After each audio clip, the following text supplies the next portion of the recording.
جی بالکل دیکھیں جی، پاکستان آپ جانتے ہیں ہماری معیشت کا دار و مدار تو زراعت ہی پہ ہے۔ 19.3% جی ڈی پی کا حصہ ڈائریکٹلی، 19% تقریباً انڈائریکٹلی جی ڈی پی کا حصہ ہے۔ اور آپ خود جانتے ہیں کہ 38% لوگ ڈائریکٹلی زراعت کے شعبے سے ان کا تعلق ہے، جہاں تک لیبر فورس کا تعلق ہے۔ ایکسپورٹس کا بھی بہت سا حصہ جو ہے وہی زرعی اجناس سے ہی آتا ہے، اور ٹیکسٹائل انڈسٹری اس میں پیش ہے۔ یہ ضرور بات ہے کہ اس کاشتکار کو پچھلے جو 3 سیزن گزرے ہیں اس میں تقریباً 1100 ارب کا اضافی آمدنی آئی ہے۔ پر اس کے علاوہ جو آپ بات کر رہے ہیں، جی ہاں بالکل، اس وقت ایک مسئلہ جو بہت ہی میرا خیال ہے سارے ملک میں بھی اور خصوصی کاشتکاروں کے لیے جو مشکل بنا ہوا ہے کہ ہماری جو سپلائی ہے یوریا کی، حالانکہ ہمارے جو مین سپلائر ہیں یوریا کے، وہ کہتے ہیں جی پیداوار میں تو بالکل کمی نہیں ہے، تو پھر کوئی مسئلہ بنا ہوا ہے ڈسٹریبیوشن کی حد تک۔ اور وہاں اب خاص طور حکومت پنجاب جو ہے وہ پوری کوشش کر رہی ہے کہ کاشتکار کو جو اس کی بوری کا 1768 کی قیمت ہے وہ اس کو مہیا ہو۔ پر اس کے باوجود کچھ لوگ ایسے ہیں جو کہ پاکستان میں ہورڈنگ کرتے ہیں، اور اس قسم کی پھر آپ نے دیکھا کہ پنجاب کی حکومت نے بہت سے لوگوں کے خلاف ایف آئی آرز بھی درج کی ہیں، کیونکہ وہ جانتے ہیں کہ کاشتکار کو جو یہ یوریا ہے وہ جو بھی سرکاری قیمت ہے، اناؤنسڈ قیمت ہے، اسی پہ ملنی چاہیے۔ اور اس میں اب ہمارے جو اضلاع میں افسران ہیں ان کی بھی یہی کوشش ہے کہ جس حد تک ہو سکے ان کو مہیا بھی کی جائے اور صحیح قیمت پر بھی کی جائے۔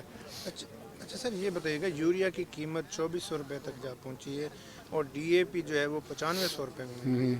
یوریا کی تو بالکل اب شارٹیج ہے، مل ہی نہیں رہی، کاشتکاروں کو مشکلات بڑھتی جا رہی جی ہے۔ اس کے اوپر اگلے دن ہمارے minister for industries Khusro Bakhtiar صاحب نے بلائے ہوئے تھے جتنے بھی مینوفیکچرز ہیں، کیونکہ یوریا جو ہے وہ ہماری ملک کی جو ضرورت ہے وہ پورا کرتی ہے۔ پچھلے سال سے اس دفعہ پروڈکشن بھی، پچھلے سال تو میرے خیال میں 6 ملین ٹن تھی، اس دفعہ اس سے 2-3 لاکھ ٹن زیادہ ہوئی ہے۔ اس کے باوجود کچھ جیسے آپ نے کہا کہ لوگوں کو دشواری پیدا ہو رہی ہے۔ ایک اور بھی وجہ بن گئی ہے نا جی کہ ہمارے یہاں 1768 روپے ہے بوری، اور انٹرنیشنلی اس کی 10,500 روپے بوری ہے۔ تو کچھ لوگ ایسے ہیں جو کہ ہمارے اس کھاد کو نکال کے اور دوسرے ممالک میں لے جانے کی کوشش کرتے ہیں، یا کچھ ان کو پکڑا بھی ہے کچھ لوگوں کو۔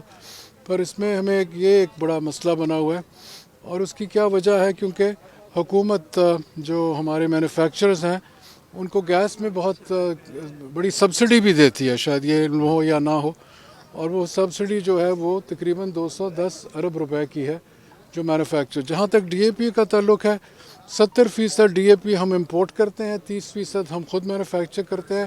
اس کا جو دار و مدار ہے وہ انٹرنیشنل پرائس کے ساتھ ہے، اس لیے جو ہماری اس دفعہ ڈی اے پی کی قیمت تھی وہ انٹرنیشنل کیونکہ باہر سے آتی ہے، اس لیے جیسے آپ نے کہا وہ 8,000 سے لے کے 8,800 تک یہاں بکی ہے۔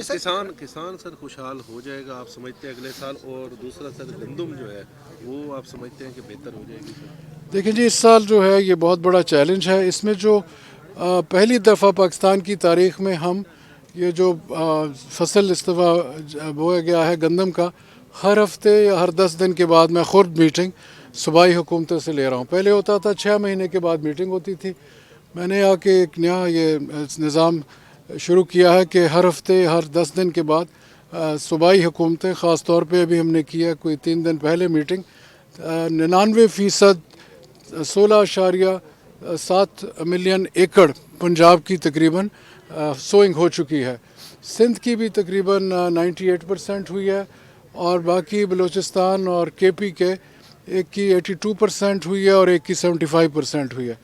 تو اور آن ٹائم ہوئی ہے۔ ہمیں ایک دفعہ کیونکہ بارشیں نہیں تھیں اس وقت، بارشوں کا تو سلسلہ اب شروع ہو رہا ہے، تو یہ جو ایک وقتی طور ہوتی ہے، یہ 2-3 کی فیکٹرز ہوتے ہیں۔ نمبر 1 سرٹیفائڈ سیڈ، اس دفعہ ہمارے پاس 6.25 لاکھ ٹن سرٹیفائڈ سیڈ تھا، اور ہم نے ایک نیا سسٹم پچھلے سال سے شروع کیا تھا، ٹریک اینڈ ٹریس، کہ ہمیں پتہ ہو کہ کون سی جو بیج ہے، کون سا ورائٹی جو ہے وہ کہاں جا رہا ہے اور کس کاشتکار کے پاس جا رہا ہے۔ کچھ حد تک اس میں ہم کامیاب ہوئے، کیونکہ کرنا تو اس صوبائی حکومتوں نے ہے،